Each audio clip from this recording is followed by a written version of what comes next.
Welcome to the Worship Keys YouTube channel. My name's Carson. Glad you're here. We talk all things music theory, gear, industry, and ministry for your worship keys playing.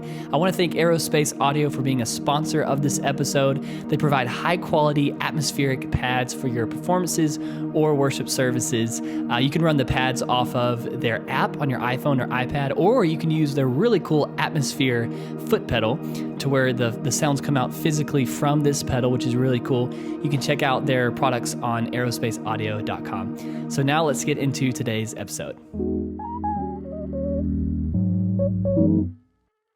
I'm joined by a returning guest, Curt Buell. Curt, how you doing, man? I'm doing well, Carson. Thank you so much for having me back on the Worship Keys podcast. It is truly my honor and privilege to get to share with you guys and, of course, with one of the greatest people, one of the greatest personalities in this industry, in this world right now, Carson Bruce, the Worship Keys podcast. Thank you, Carson, for having me. Honored to do this. Yes, sir. And this episode is going to be crazy good. Curt is with the Buell Institute of Music. He teaches one-on-one lessons. I'm telling you, he teaches over 60 half-hour slots. Mm-hmm. I mean, that's over 55 students every single week. Mm-hmm. Every single week. That's right. But if you guys want to hear more about Curt and his story, how he learned piano, how he started a music business, and is actually really doing well with music, which is hard to do sometimes. It can be, yeah. If you want to hear his whole story, you can check out episode 12. He was on episode 12 and 13.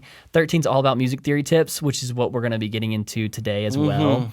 Definitely go check out those episodes with Curt Buell because it's fantastic to get to hear his story. But he plays for wonderfully well-known churches such as Mount Perrin, such as World Harvest Church, and also here in Nashville, which we're in Nashville right now. That's right. In your studio space here on Music Row. Yeah, that's right. You know, just crazy, crazy good. But also you play with the Nashville Community Gospel Choir. Is that right? Yeah, that's Tell us a little bit about that and shout out to those guys. Shout out to, first of all, the director of the choir, Rod Milburn. And I met him like probably 15 years ago as a 14-year-old kid. Yeah. He was working with a church choir, my aunt's church choir.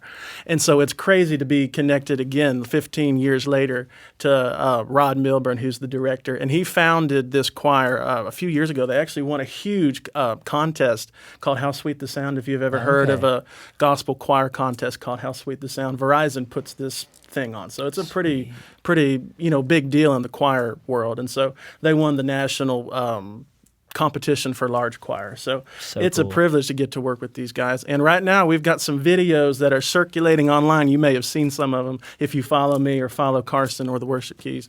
You may have seen the choir singing a song called I Made It Out by John P. Key. So we're having some fun with that one. And we're actually playing at the Dove Showcase in a couple of weeks. This podcast will come out after that, but we've got some cool stuff happening with the choir too. So it's a privilege to get to play piano for them. And you kill it. You absolutely kill it, Curt. Thank you so much. And what I love about you is that you can play across pretty much every genre.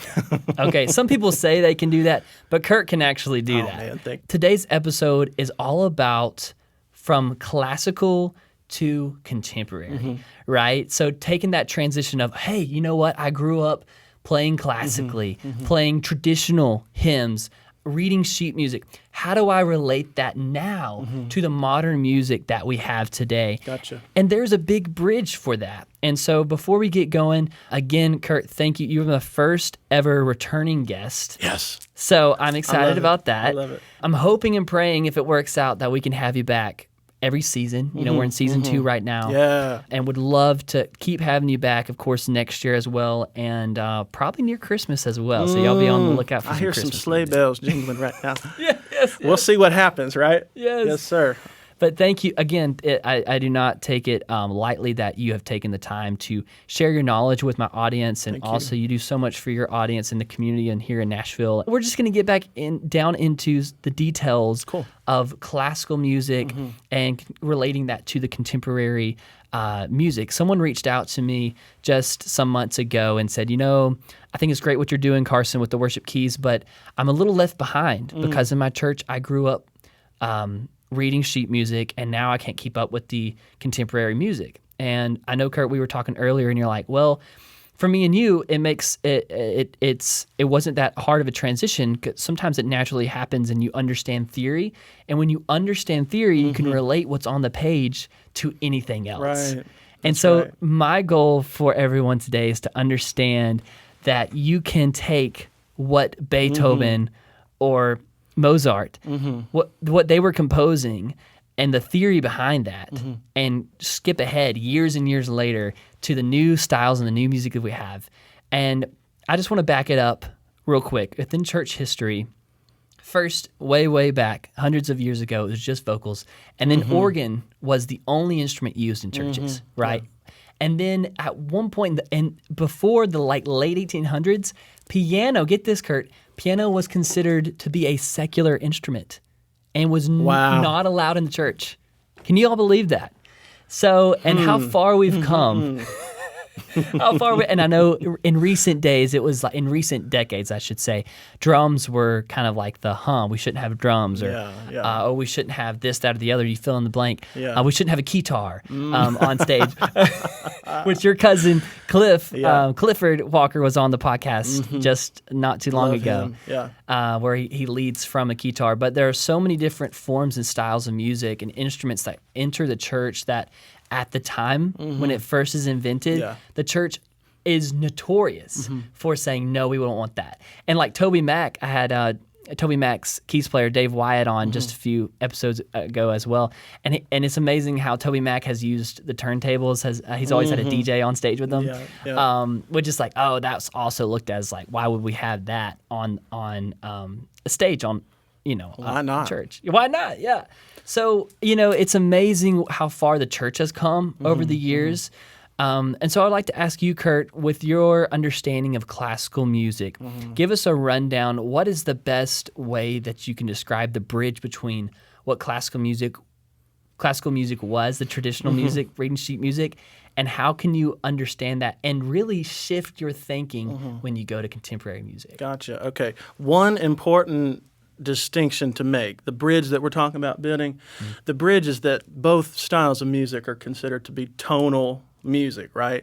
So if you listen to something by Mozart, like you mentioned, or Chopin, who's my favorite composer and piano player, the music starts in a certain place and then always returns home, right? Like you can always hear where that home base or the tonic is if we're talking music theory.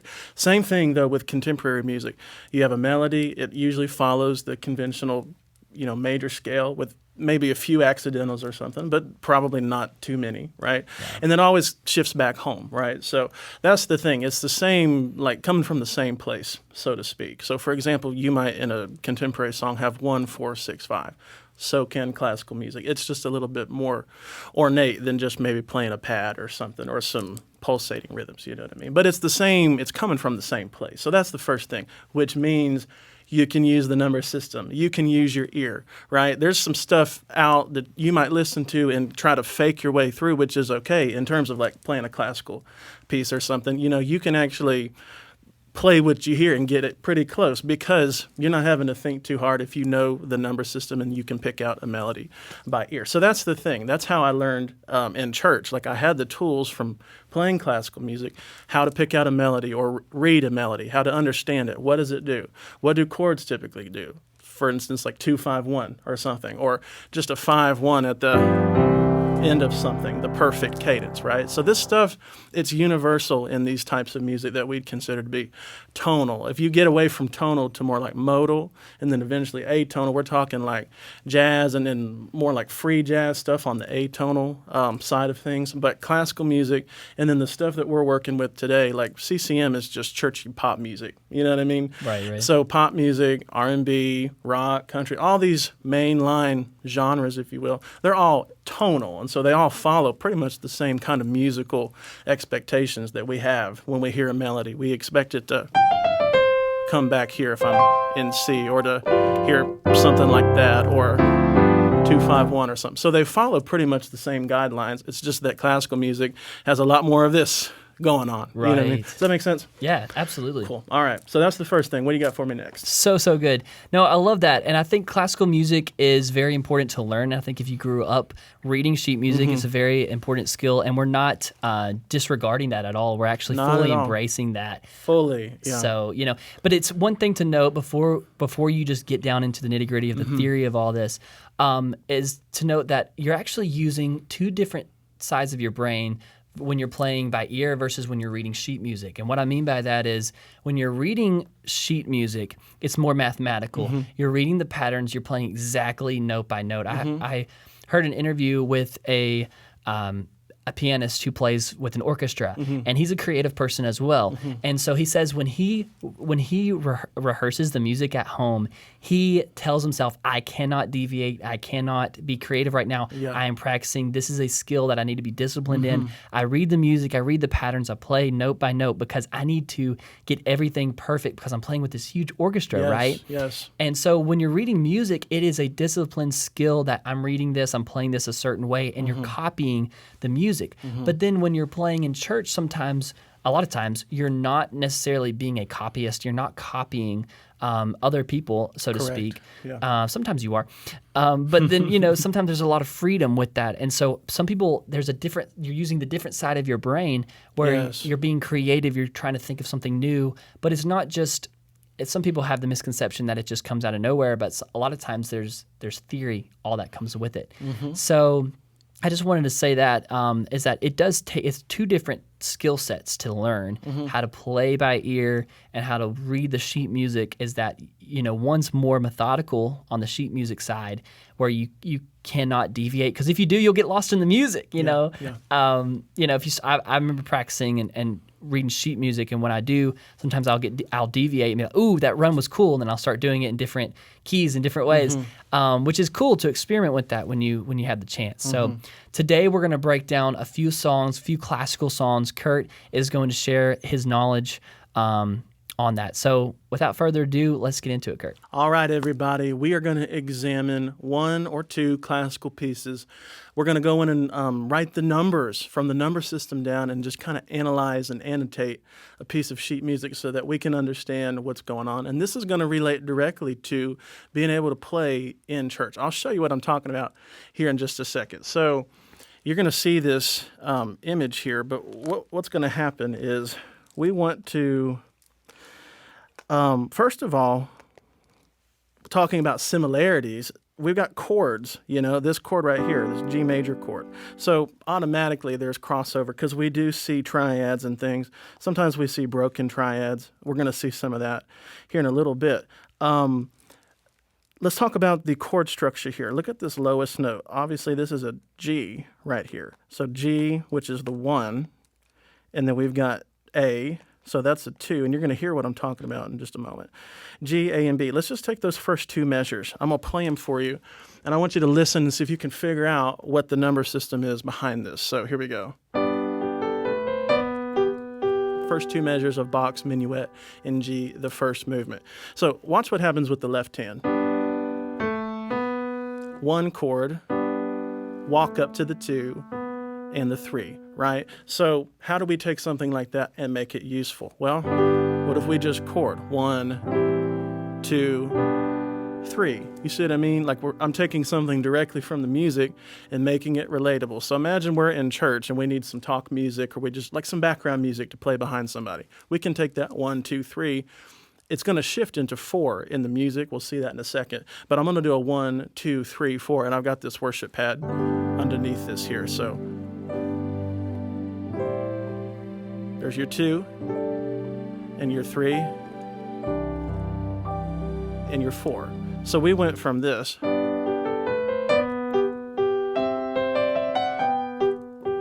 four chord back to the 1/3. So this is what I want you to see here, and I'm going to kind of clean this up. Typically, we would use things like Roman numerals. I'm just going to use regular numbers for this. But we've got a 1 chord here, a 2, and look what's happening. So we got an A, and then a B, C. Well, A and C make an A minor chord. This will be the 2 chord. I've actually got a sheet of G major triads that you can check out for this. We're going to be working with these chords: 2, 3, 4, 5, 6, 7, and 1. So we're literally using those here in this song. Here's our next chord, 1/3. Then our 4 chord, next measure, 1/3. You're going to hear this as I move around in a second. 2 minor, back to 1, or instead of Roman numerals, we'll go here. You see what I mean? And just following the bass pattern.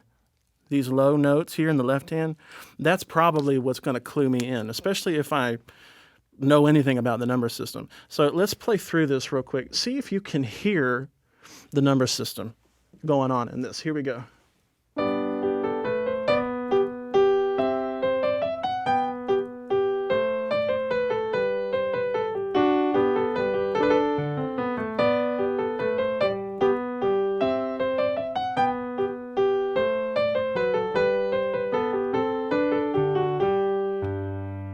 So just a bunch of walking up and walking down, right?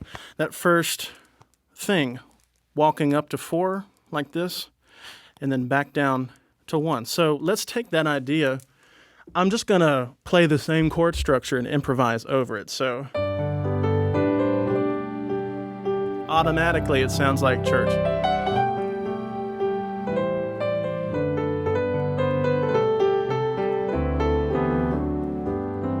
See what I'm saying? So I can take that 1/3 to that 4, right back to 3. In fact, there's a song coming to my mind right now that's got the same chord structure. Yes, Jesus Loves Me. 1/3, 4. 1/3, 1, 2, 5. You see what I'm saying? So it sounds just like the song. Let me play it for you one more time. I'll try to call out some numbers as I go. 1, 2 chord, 3 chord, 4 chord, 1/3, 2, 1, 5, 1/3, 1, 5. There's that dominant, that 5/7, 1/3, 1/3, 4. So 1/3, back home. That would be like a 5, like a 13 chord or something. 4, 5, 1. So this is stuff that we're going to use anyway. We just have to train ourselves to be able to think when we hear something like this about how does it sound? What's the number system going on behind it? I'm going to play you another one in a minor key here, and let's just review what's going on with these. We talked a moment ago about triads. So look at these triads here. We got a bunch of A minor starting out. This is going to help us hear in the minor sense this time. So, and let's see what's going on. We got a bunch of minor. So we would, maybe either call this minor 1, or we might call it like 6 minor. I prefer to think of minor keys as just being the relative minor of a major key. So because there's a blank key signature here, we could say that this is either C major, or we could say it's A minor. So they're roughly going to be the same thing. I'm going to just think like I'm in C major here. But watch this. Bunch of A minor chords. Second measure, third measure. Look at that one, a D minor. So if we want to call that 2 minor, we could. Now that I'm thinking about it, I think I'm going to switch and actually think more like I'm in A minor. So that will help us simplify some stuff. So that would mean this is a 1 minor, or 1 lowercase m. D minor, that's the 4 minor. You see what I'm saying? So another 1-4 situation going on. Over here, a C major. So we could think of that as being, if we wanted to call C the 1, you know what I mean? We could say the first thing was 6, 2, and then back to 1. And then a 5-7 right here. And then back home to 1. I'm going to play this for you so that you can hear what's going on. I'm not going to play it too fast, but typically this one gets played pretty fast. All right, let's see what we can do here.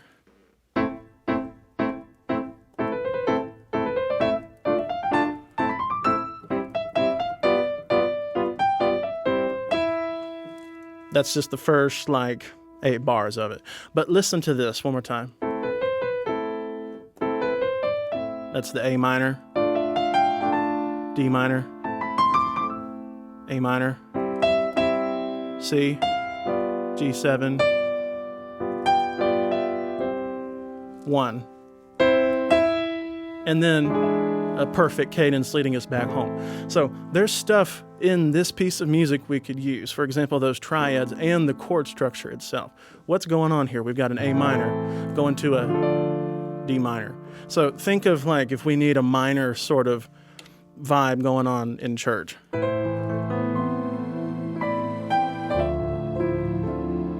So how did I get that? For somebody who can only read the sheet music, this is showing me this progression works in real life. A minor, D minor. Then we got like a 2-5-1 thing going on in the music as well. Sounds like this.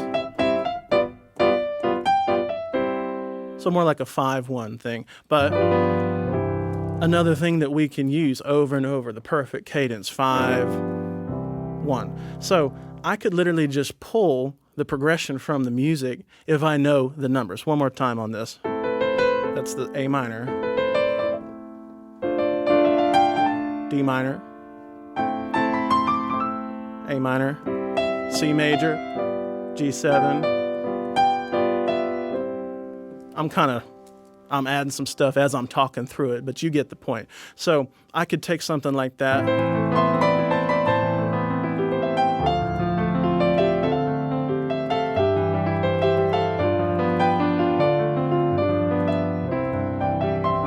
And totally improvise over it. I can even take some of the melodic features, working with just the first 5 notes of the scale.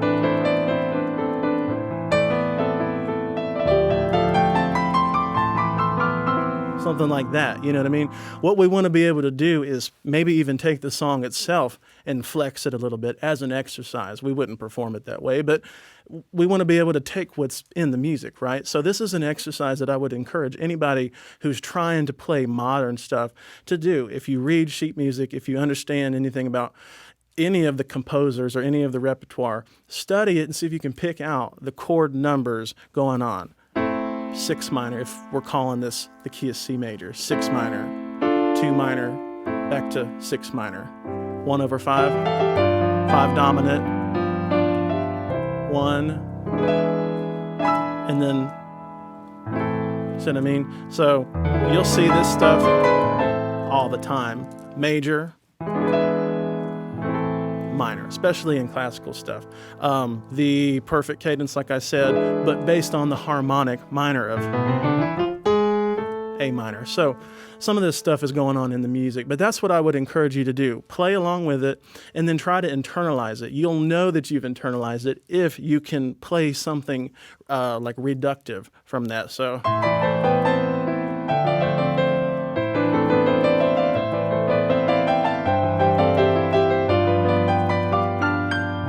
See what I'm saying?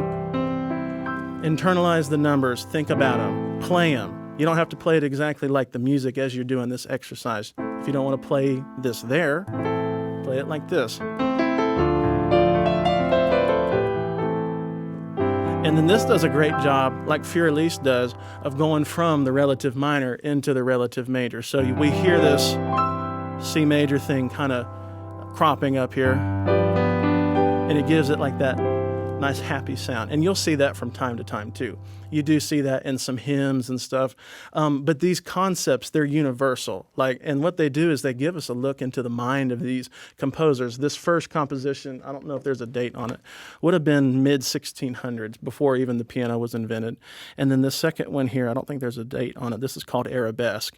And I'm not sure what period that's from. But these concepts, they've stood the test of time, basically. And so if we can pull something from that, we'll have a better idea of how tonal music works. Because again, there's a bridge here between this stuff and then what we play in church. So we could have honestly broken either one of these down probably into a 4-chord song. Anyway, let's actually try it with Arabesque, this one in A minor. So let's see if we can do this.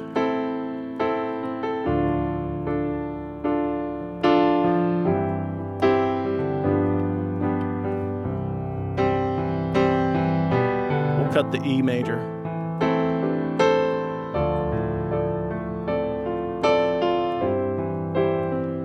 You see where I'm getting this? If I were to just go in and write these numbers down, let's do these in red. 6 minor. We got the 4 minor. 1/5 right here. 5 dominant, and then on to the 1 again, and then we have this 3. I'm not supposed to be using Roman numerals here. That's the 3, and that right there is the 1. Okay, so we just made a 4-chord song out of that. Let's try the minuet in G one more time. Let's see if we can't turn this into a 4 or 5 chord song. I'm doing this in 4/4.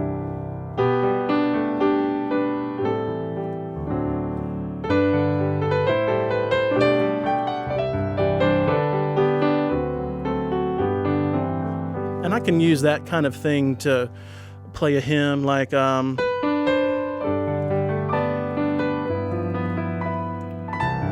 a spiritual song.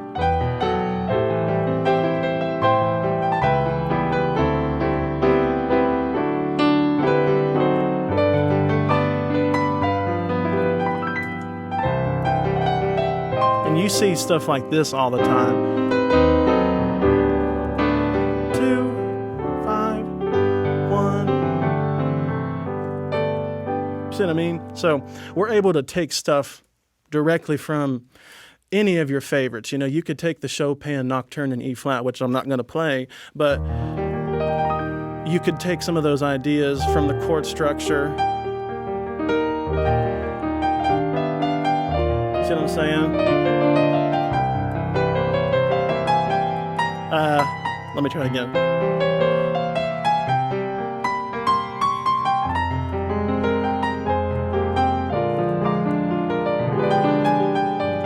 And I'm improvising strictly over this, but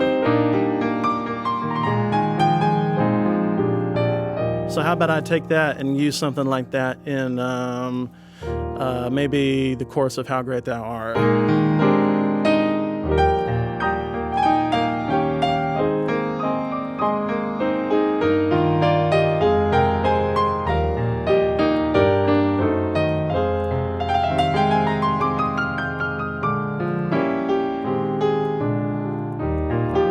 Let me tag that.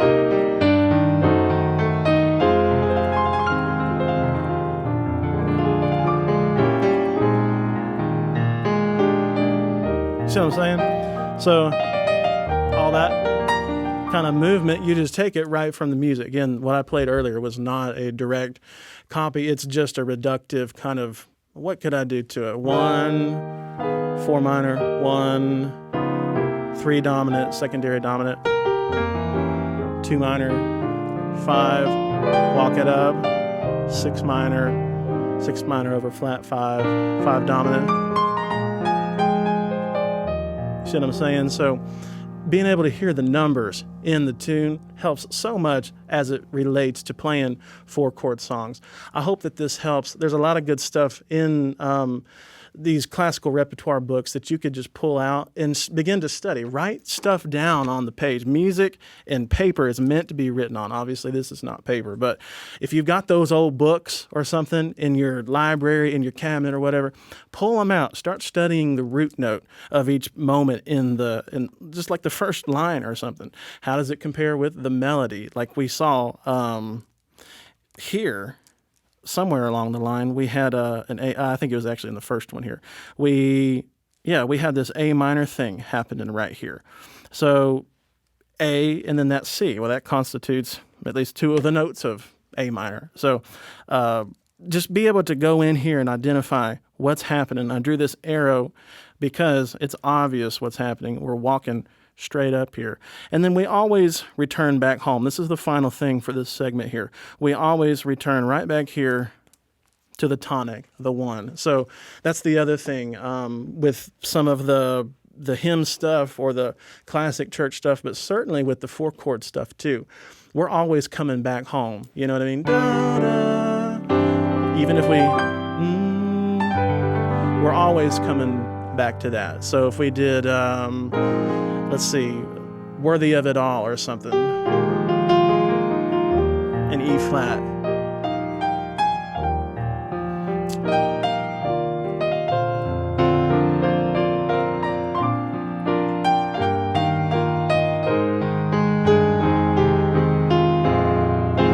Here's that perfect cadence.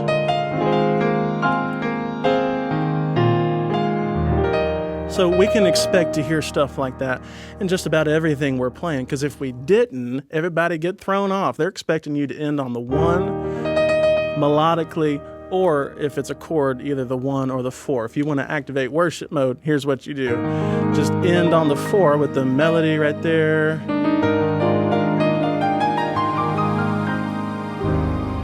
Boom, worship mode, right? So just go in, start writing on the page, draw some arrows, circle some stuff. Try to think about the number system, whether it's in a major key or a minor key. And I promise you that's going to make playing the contemporary stuff so much easier. All right, everybody. So there's a couple things I want to share with you, especially if you're somebody who has grown up throughout your entire career of music, reading notes on a page, relying on sheet music to get you through whatever composition or song that you're trying to play. So many of us, I don't know where this comes from, but myself included at one point, believed this lie, if you will, that if we're reading the sheet music, that's all that there is to it, and that we are going to be stuck here, right? My experience, though, was everything that I learned on the page gave me something to play in real life. Like I was demonstrating earlier, like they teach you concepts about music theory and about melody, how melody traditionally is written. And the reason why these are so successful after 200 and 300 and 400 years is because they knew how to appeal to our sense of melody and harmony, and they put things together that just naturally sound good. And so that's why we're still able to play their music and stuff.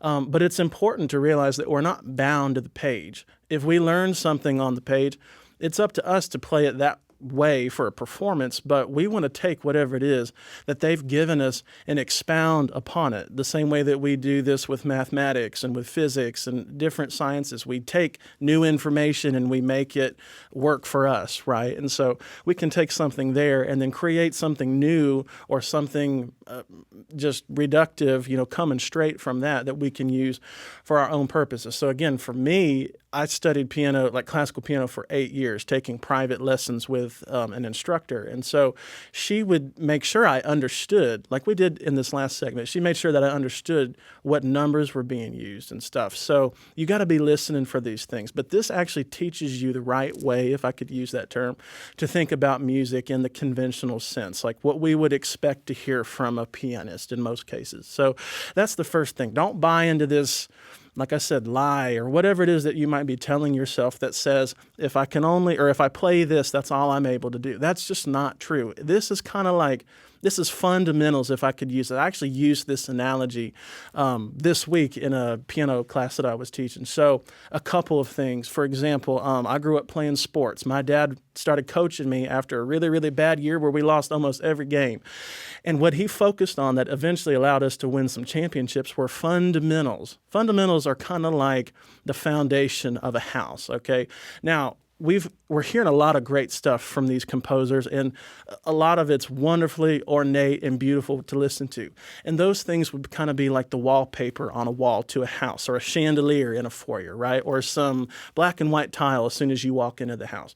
But what good is any of that stuff? Curtains and drapes and artwork and columns and stuff if there's no foundation. Otherwise, it's just a nice set of drapes and a rug on a porch or something, right? Which, I mean, we want to enjoy that in the comfort of a house, right? We got to have somewhere to put that stuff. So these fundamental things that we're talking about, just like the fundamentals of playing baseball, how to throw a pitch or how to shoot a basketball, right?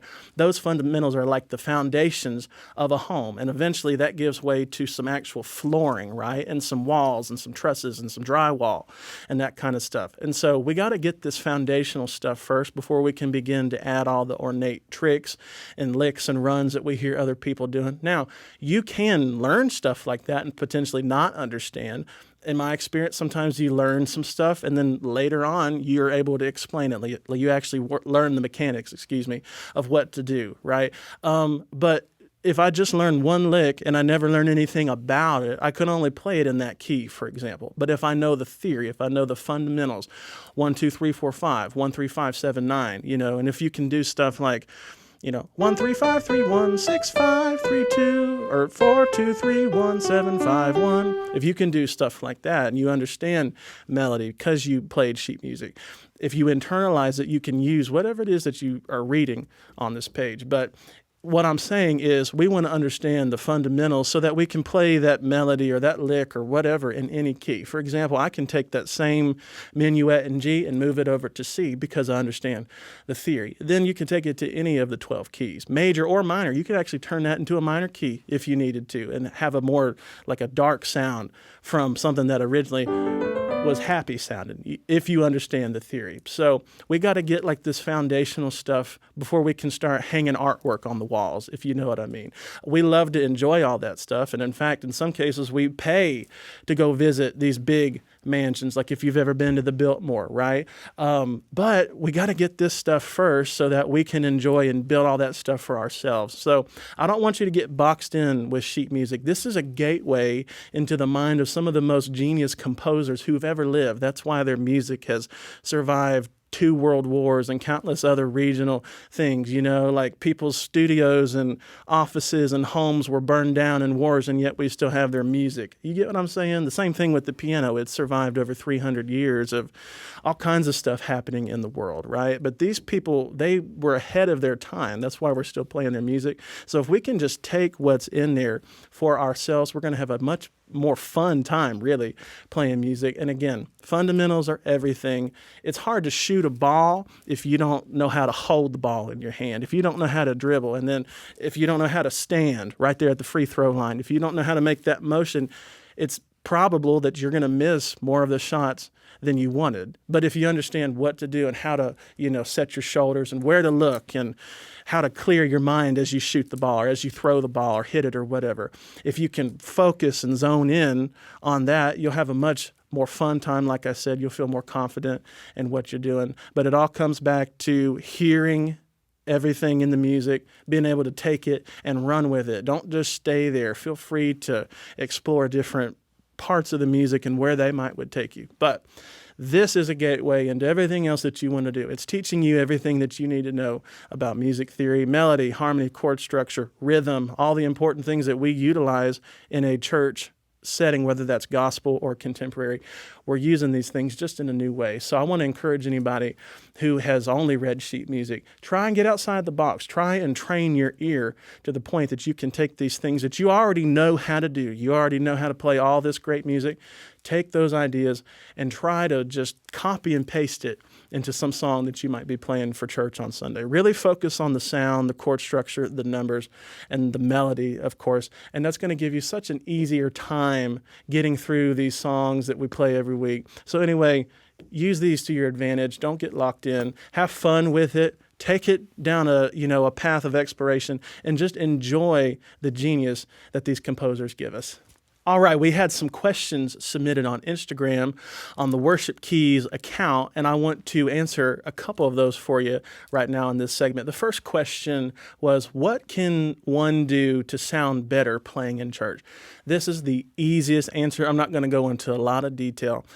You have to listen to church music. Now, this depends on what kind of church you're playing at, but let's just assume that you're playing Let's assume you're playing in a more gospel-heavy kind of situation with some CCM elements or something like that.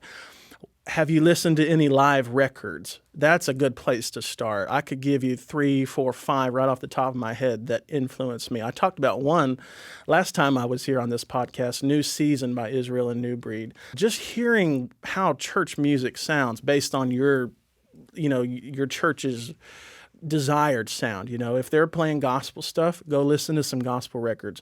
Watch some YouTube videos on things that are explaining that type of music, for example. Go on YouTube and look those things up. But listen to live records.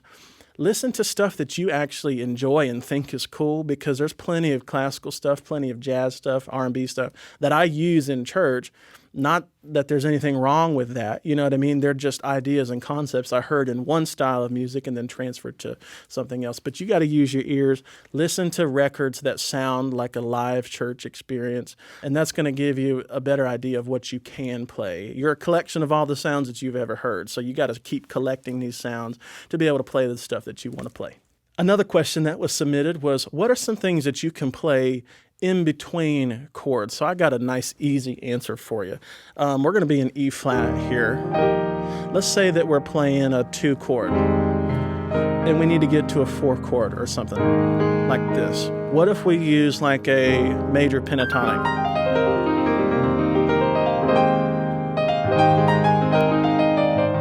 You see what I'm saying?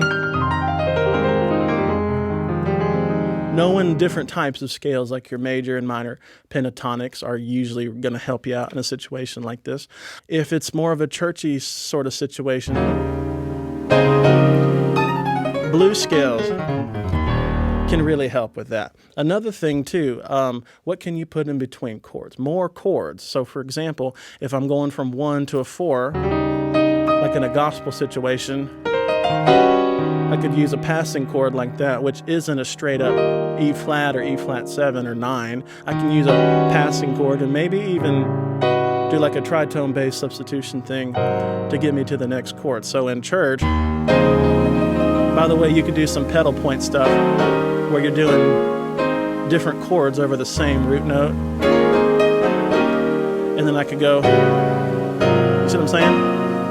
Passing chords. So that's another thing you can put. But like I said, stuff like your blues scale, and then being able to do the passing chords and stuff.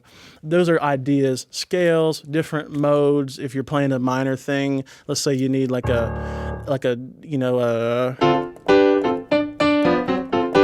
you could use Dorian mode to solo over whatever change. So use your modes, use scales, passing chords. All of these are great ideas that you can put in between chords in a song where you're going from chord to chord. Just pipe some little thing in like that. And these scales, they work in different places too. The 1, the 2, the 4, the 6. So you got a lot of options for these scales as well. All right, so if you're somebody who wants to learn more about the number system, we have actually discussed some of these mechanics and details in episode 13 of the Worship Keys podcast. That's going to be linked in the description of this video. Go back and watch that so that you can get a full understanding. And there will actually be a little page of notes for the key of G explaining the triads. I brought this up earlier as we were doing minuet in G, but that will also be included, and it'll highlight all the different chords in that key. But go and check out that specific episode because we go through a lot of stuff about the number system, and there are ways to practice this, which you could, of course, continue to watch these classes, watch these podcasts, watch some of my stuff, or even just going on YouTube and typing in, what is the number system? How do I learn the number system? But make sure that you check out our episode of that together, episode 13. The link to that is in the description of this video. Another question that was submitted on the Worship Keys Instagram account was regarding what I'm assuming is the jazz tune So What by Miles Davis. And the question had to do with the chords used. Now, real quick, there's a couple chords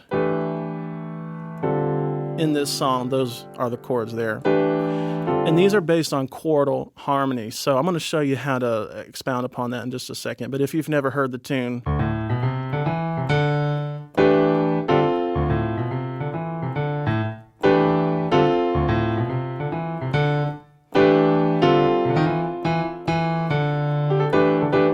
and it actually goes up to the next key. But listen to those weird, if you would call them weird, intervals there. Chordal harmony, and then a major third on top. So how could we use something like this? Well, we could substitute just a straight up D minor or something for that. You see what I'm saying? You could make a little groove out of it.